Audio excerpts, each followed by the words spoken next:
ताजा तरीन वीडियोस के लिए हमारा चैनल सब्सक्राइब कर बेल आइकन पर प्रेस कीजिए ताकि आपको मिले हर अपडेट सबसे पहले।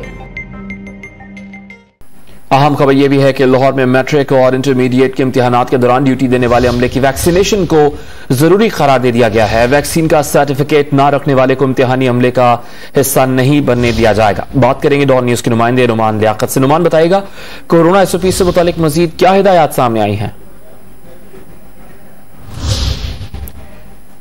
नुमान लियाकत से राब्ता बहाल करने की कोशिश करेंगे। लाहौर में मैट्रिक और इंटरमीडिएट के इम्तिहानात के दौरान ड्यूटी देने वाले अमले की वैक्सीनेशन को जरूरी करार दिया गया है और साथ साथ ये भी हिदायत सामने आई हैं कि जिस अमले ने वैक्सीन नहीं लगाई होगी, उसके पास सर्टिफिकेट नहीं होगा, उसको इम्तिहानी अमले का हिस्सा बनने की इजाजत नहीं दी जाएगी। लाहौर से खबर है जहां मैट्रिक और इंटर के इम्तिहानात के दौरान ड्यूटी देने वाले अमले की वैक्सीनेशन को जरूरी करार दिया गया है।